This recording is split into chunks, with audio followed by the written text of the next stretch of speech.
Welcome to Puro Politics, the political podcast of the San Antonio Express News. My name is Gilbert Garcia, Metro columnist, and I'm joined by City Hall reporter Joshua Fechter, business editor and columnist Greg Jefferson.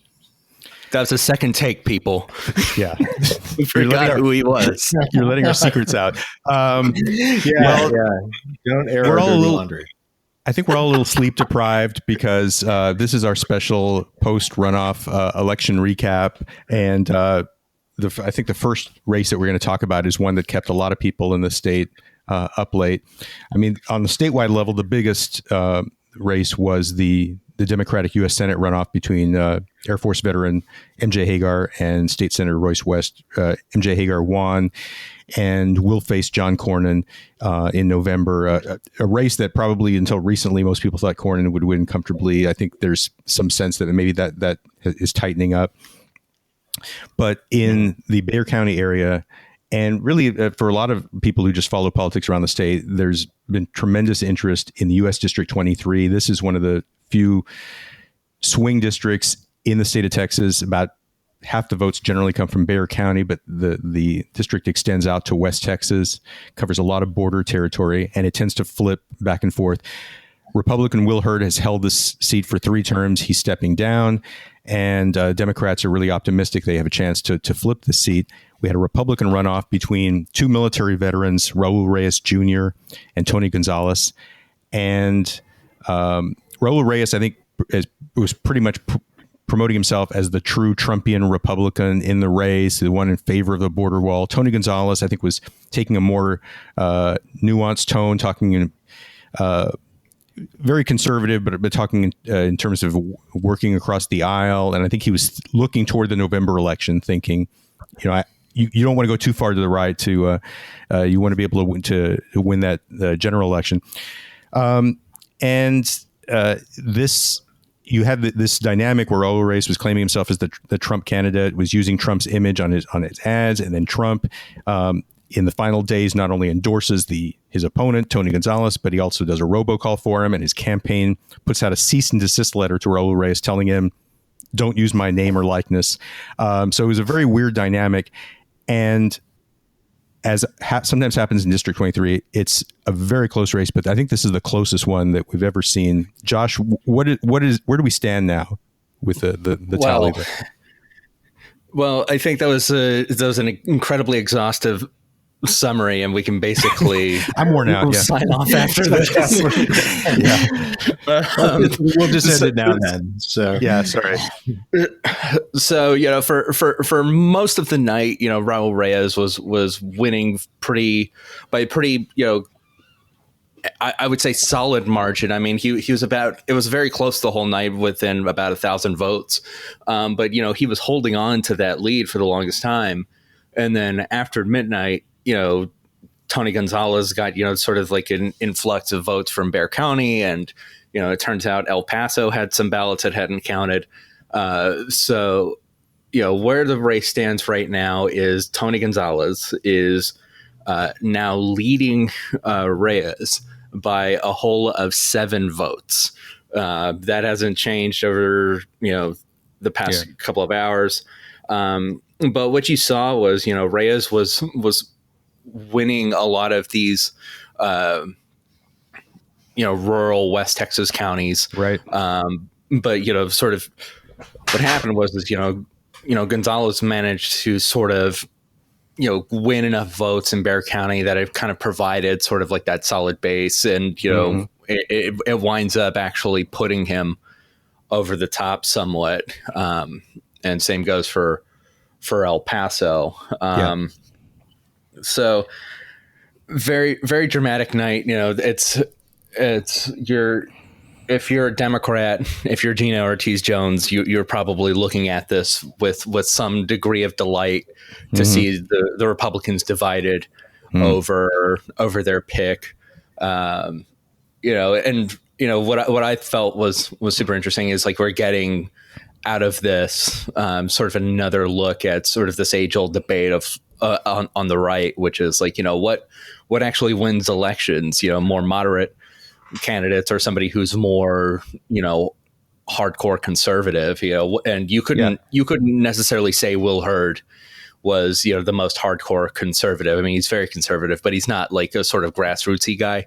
Yeah. But Cruz hitched his wagon to the person he thought was going to be the more far right candidate, and it would appear that Trump's endorsement kind of mucks that up a little bit. Yeah, and I think Trump's endorsement, I don't think it was based on any real knowledge of the candidates, but he'd been told by Republican leadership, Gonzalez is the guy that has the best chance of winning in the fall, because he's, just because his tone is not as extreme, and so Trump, I think, went with that more than anything else. The Gonzalez campaign, with that 7-vote lead, is now claiming victory, but the reality is that domestic mail-in votes can be accepted as late as 5 o'clock on the day after the election, which would be Wednesday at 5 o'clock. And overseas military ballots could be accepted as late as next Monday at 5 o'clock. So what that means, we don't know. But when you got a 7-vote margin, it's really not safe for anybody to be claiming victory at this point.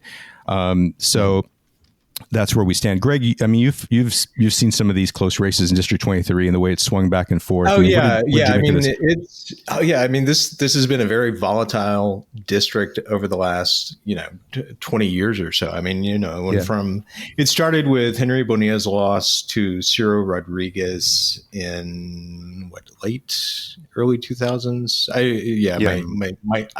I'm also sleep deprived. 2006, I think. Yeah. Yeah. And then, it swung to Kiko Canseco, and then back to Rodriguez, and then Will Hurd. And it's gone back and forth. It is, I think it's a genuine toss-up district. That said, I think you've got to look at Gina Ortiz-Jones, who ran just a really competitive race against Will Hurd in 2018. I think you got to look at her as the front runner at this point. As far as Trump's influence, it's kind of interesting in this case. I mean, the more, last night it looked like the more Trumpian candidate, Reyes, was going to pull it off. Right. Yet, I mean, as we've said, Gonzalez actually had the endorsement of the president, and I'm guessing, I'm sure national Republican leaders talked to Trump's camp, kind of portrayed Gonzalez as the better candidate. I'm sure they also had polling showing him, with a lead over Reyes. Something happened to that, apparently. So, I mean, it's difficult to take this result as a reading on Trump. It's just a very mixed message, I think. Yeah, it's very confusing. And I actually thought Reyes, I mean, if I was surprised by anything in this race, it was how well Reyes did, because I think there were people who felt, especially with Trump getting in the race in the final days and doing the robocall and so on, that it might push Gonzalez to a comfortable victory. And obviously that didn't happen. Yeah. Do you want to say anything, Josh?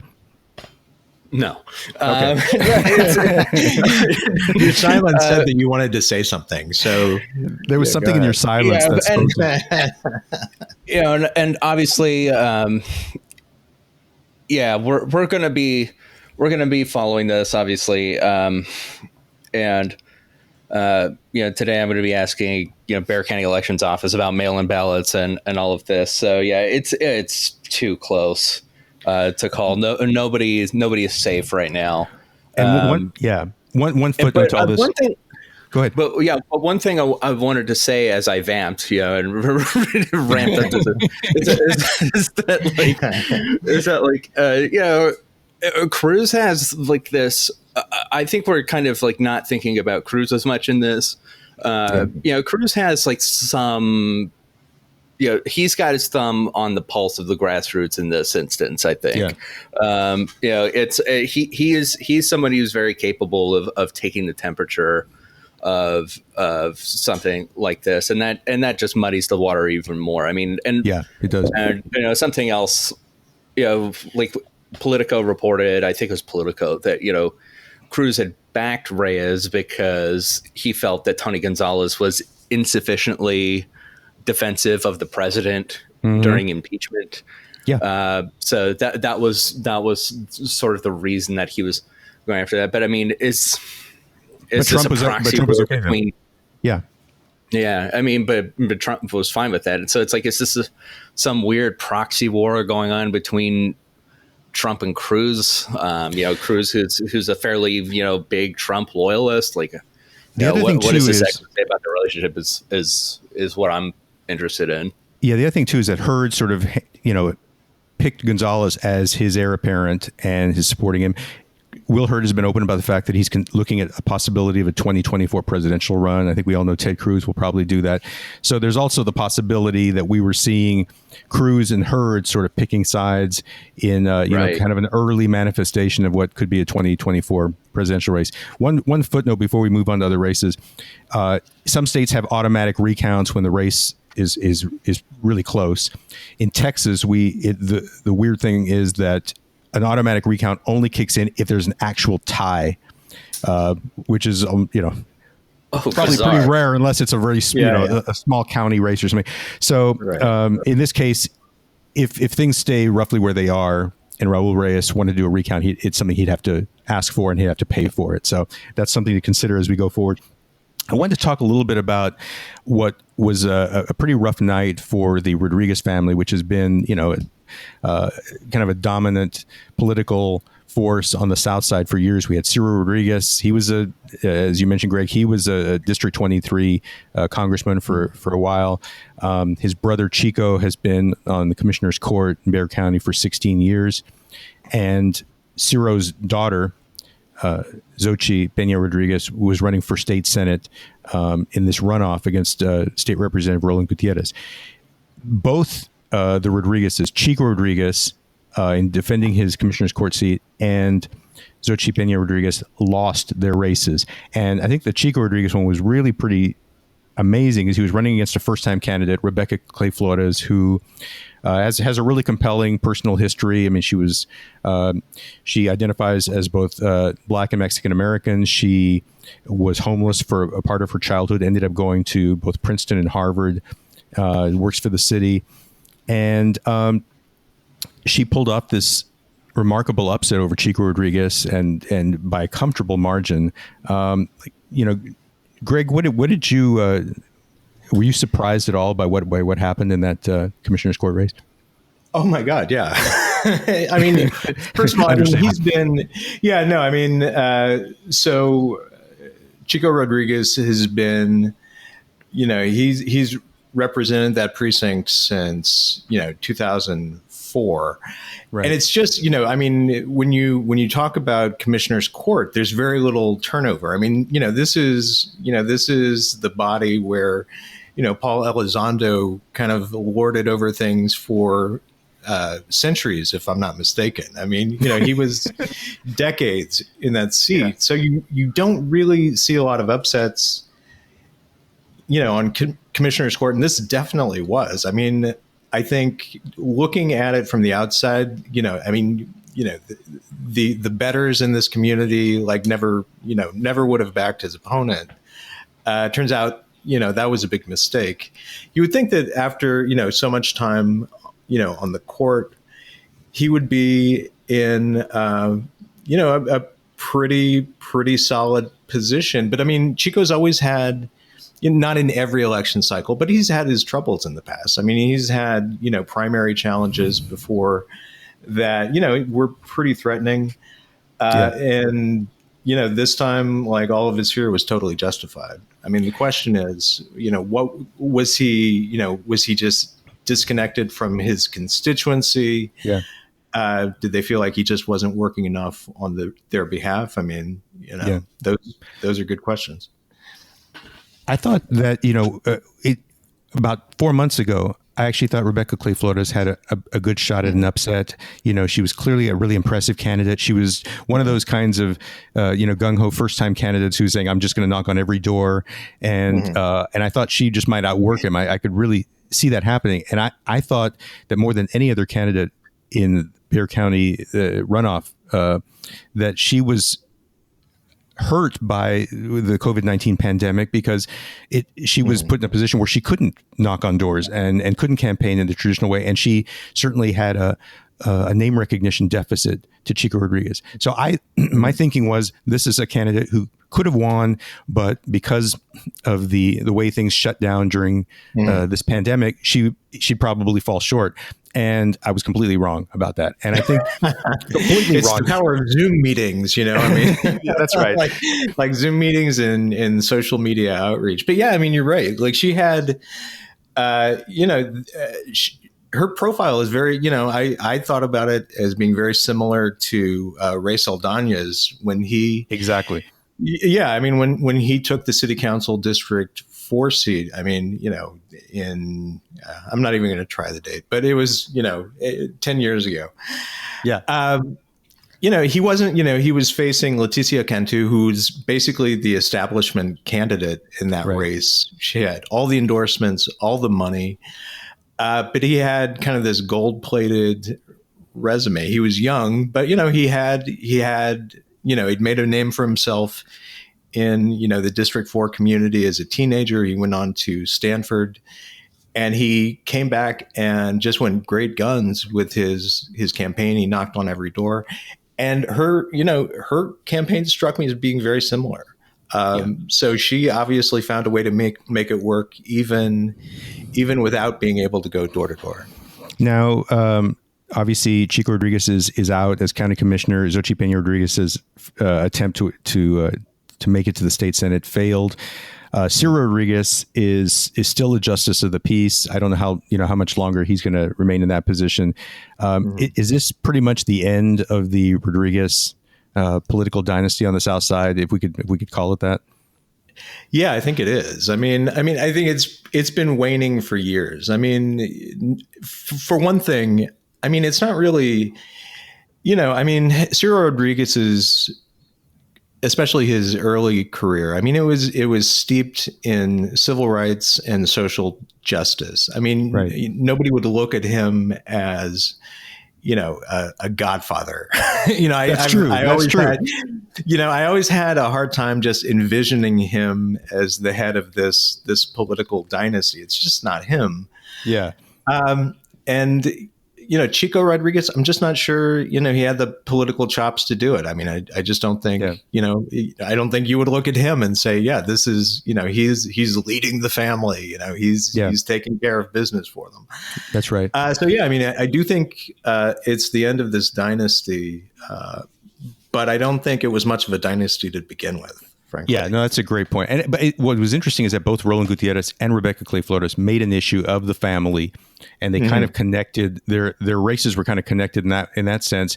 And you had Roland Gutierrez basically talking about the fact that Ciro Rodriguez, in what looked to be kind of a violation of the judicial ethics code, was doing some campaigning on his daughter's behalf as a justice of the peace. And Roland Gutierrez brought the family into it, brought her father into it, and sort of made that connection. So I think was, I think that's one of the things that though those two races were very different, I think that the sense that this family has been in power too long, I think that was one of the themes that connected it. Now, if Rebekah Flores wins November, she will.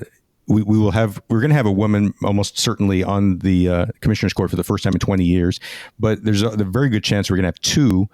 And the other would be Trish DeBerry, who won the Republican runoff in Precinct 3. This is the Kevin Wolf seat, the seat that Kevin Wolf has decided to step down from.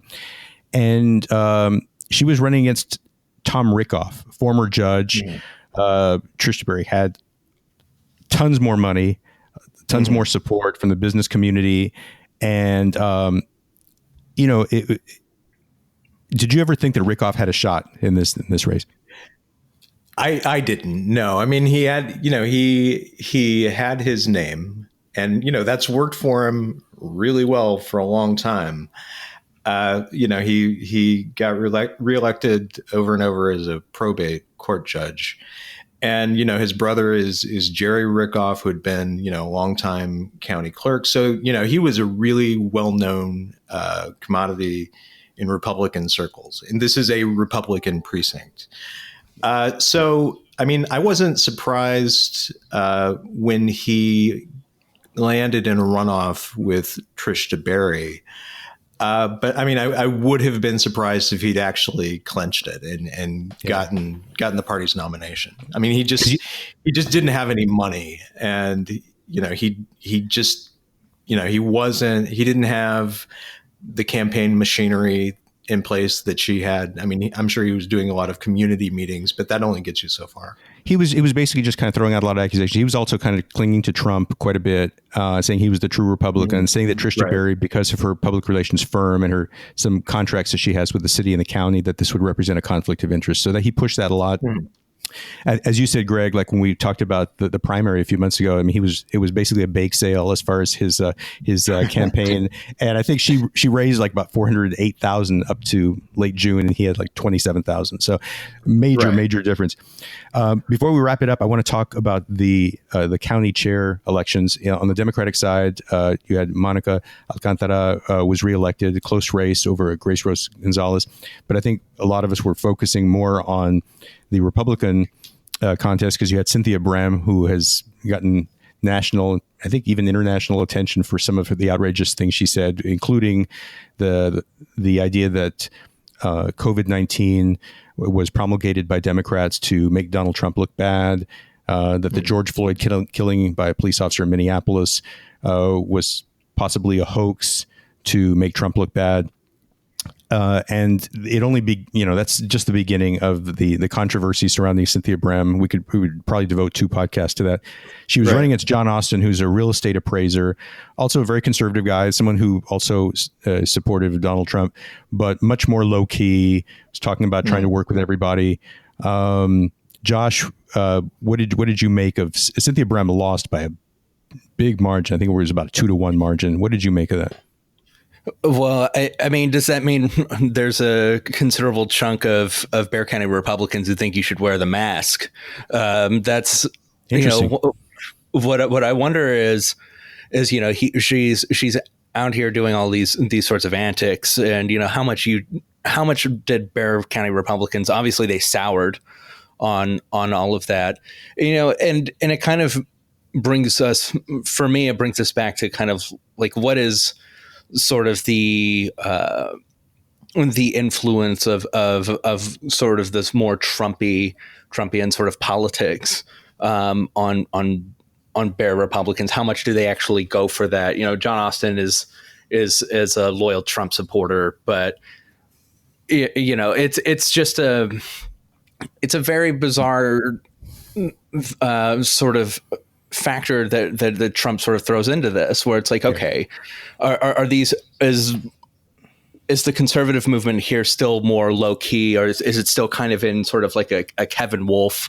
kind of lane, or is it because clearly there's not a whole lot of hunger for the Trumpian style of politics, this sort of like bash the media, bash scientists, sort of fringy sort of rhetoric. So I think that's kind of what I take away from it more than anything. Yeah. And I think this is happening at a time when Trump's national poll numbers are looking bad, when we're seeing possibly a close race in Texas for the first time in a long time. That's something we can talk about in future weeks. But this is all, his support among Republicans has been pretty solid. But it was interesting that Cynthia Brem, who I think went beyond being a Trump supporter, and there was kind of almost a cult of personality sort of devotion there that she had to him. This didn't play well with Republican voters, and so it was. I think also there was just a fatigue there where people were just thinking like, we're just sort of tired of yelling at each other, and maybe we can do something different. So I think we're going to wrap it up there. Thank you all for listening. We appreciate it. We'll be back next week, and I'm sure we'll have a lot to talk about then. Take care, and we'll get back with you soon.